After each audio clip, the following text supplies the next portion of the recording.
YouTube, what up? It is week 9 of the NFL season. It is bounce back week 9 for us. Look, since starting this account last year, we're still up plus 7.29 units. This has been a very profitable channel to follow since I started it last year. But last week is on me. Last week I was bad and I got away from, in hindsight, it's on me. In the moment you want to say you got unlucky.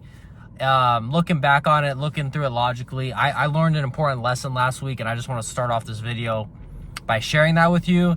And that's, I personally am not going to be taking teams anymore solely because I feel there's home field advantage edge. That's, that if I feel the value in the line is because we have a little home field advantage, I'm no longer want any part, because that's just setting you up to take bad teams against good teams.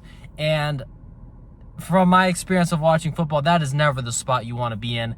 Typically, a lot of sharps will be in that spot, and I say sharps in parentheses because how often do you see these sharps that love the Browns, that love they love bad teams every week, and these bad teams lose by 1 billion points every week. I've been seeing this for probably over 10 years at this point. The sharps love bad teams. I don't know if the real sharps do, or if that's just a word that gets thrown around.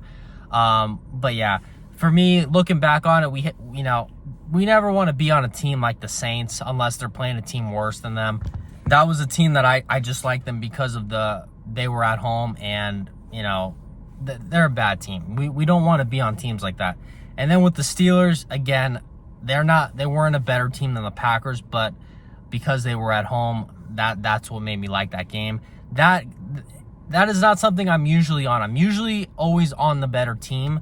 And if I'm going to be on a team that I don't believe is a better team, I'm going to need to be getting significant value in the point spread. So with that being said, I've readjusted, and I had to learn that lesson because, sometimes you're on a winning streak and, you kind of forget what got you there. So we had to have 1 week to humble us, teach us a lesson. But now it's week 9. I'm going to be honest, guys. I'm a really bad loser. That's why I don't know if there's anyone that does this better than me, win rate wise and just consistency wise, because I take this so personally. If I lose, I take it personally. I can't stop thinking about it, why we lost. I run it over in my head 1 billion times until I can figure out how to avoid from making that same mistake again. And I believe I've patched that up, and we will be better from it. So let's get into this week's game, week 9. And with that being said, that doesn't mean we're never going to lose again. We're still gonna always have probably a 40% chance of losing. If we could hit at 60%, we're happy. Even 55% is good. But we just want to avoid putting ourselves in sub 50% scenarios, like we might have done last week. So this week we are riding with the Jacksonville Jaguars on the road, laying -2.5 at -115 odds, and I'm doing this play for 1 unit. And the Jags are a team I've picked on. Let me think. We had Seattle and we had the Rams, 2 back-to-back winners against the Jaguars. So why am I picking the Jaguars if it's a team I've faded in the past, a team that I've said is overrated?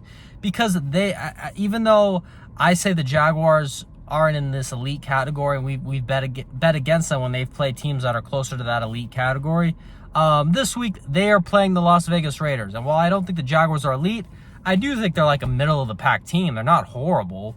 And the Raiders, on the other hand, are a bottom-of-the-barrel team. They might be the second worst team in the league.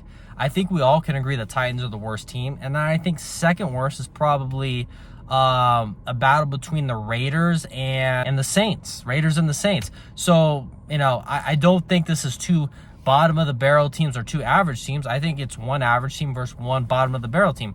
I don't know if you guys watched the Raiders play football last week or the week before. Both teams are coming off a bye. I mean, what did the Raiders have? Like 3 first downs, like 30 yards? I'm exaggerating a little bit, but they barely got it. They had 0 points. They didn't do shit the whole game. This guy, Geno Smith, is the absolute worst. They have no O-line. Their best O-lineman is out. Max Crosby left that game with an injury. I saw he was limited in practice this week. Will he play? Who knows? Probably. He's a tough guy. He don't miss many games. But even if he does, he's probably not going to be 100% with that knee injury. So they're banged up with some key positions. Yes, I know they get some skill guys back, but in the trenches, they're banged up. Their best defensive end, defensive player, Max Crosby's banged up, and their best old lineman has been on IR. So the team's a mess. Pete Carroll, he's old, man. He's 95 years old. He's lost his ways. Him and Mike Tomlin, man, the game has officially passed these two by. Pete Carroll is in that same category as Tomlin, where you get a 4th and 1, a 4th and 2. These old school guys are punting the ball and not even giving their teams a chance to win. It's not a team you want to be on the side of. Look, anything can happen in these games, but with what we know, I want no part of the Raiders. Geno Smith does not look like the Seattle Seahawks Geno Smith. He looks like the old New York Jets Geno Smith. Looks awful. The O-line's terrible. Every time I turn on a Raider game, he's getting sacked or he's throwing an interception. They're just a really, really bad team, and it's a team that I have no faith in. I don't know if Pete Carroll sees another year with this team. Maybe he does, but just because of his name. But I just think this is a dumpster fire team I want no part of. Jaguars, like I said, average team. You know, I've shot on them in the past because they were playing like elite competition, and I said they're not an elite team. We have to take elite teams over them, but they are an average-ish team. And Liam Cohen, I think, still has that locker room. I think the team believes in him. A more modern coach that the game has not passed him by. He's only, getting in his prime. And they have a respectable defense. The Raiders, they have nothing. Their offense is absolutely awful. Defense is awful. Think about this line, -2.5. If you're on the side of the Raiders, think about it. You guys can lose by just 3 points, and you still don't cover. Like, essentially, if you're picking the Raiders +2.5, you're essentially think the Raiders are going to win the game. And is that really where you want to be? Going into Sunday, needing a win from the Raiders? Like, I know people get excited. It's the home team. Travis Hunter's out. Whatever. It's still the Raiders. It's still shit. I get it. Some skill guys are coming back. But I just don't think you've seen enough Raider football this year to realize how bad they are. Both teams are coming off byes, so that kind of evens that out. But I give the Jags around a 60% chance of covering this game. I make this line closer to -6, and we're getting 2.5. So, initially I was going to grab the Jags money line because this line was -3 for a while. I don't love laying 3. But the fact that we get to go through that key number and just lay 2.5 because of the Travis Hunter news, I'm willing to risk him not playing and get that -2.5 number. I put it at a 60%-ish win rate. Look, anything can happen, but I like those odds and projections. So we are going to go Jacksonville Jaguars -2.5, -115, 1 unit against the lowly Raiders.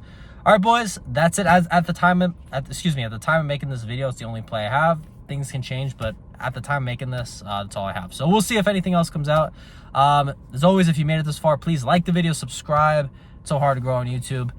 And follow me on Twitter. I'm more active on there at Karis Football. That's where I post my picks earlier. So, you have better odds of not missing the line moves if you see what I put out there. And that's it, boys. Good luck this weekend. Let's bounce back week 9. And can I go on one rant really quick? If I have to watch another game where one team fumbles 3 times, I'm going to lose my mind. I hate things I hate seeing outcomes based on fluke. And I've seen so many fluke games this past week. It's driving me insane. I'd like to see some more skill-based outcomes. Just a quick rant. But the video's over. Jaguars -2.5, 1 unit, -115 odds. All right, boys. Good luck this weekend. Let's get it. Peace.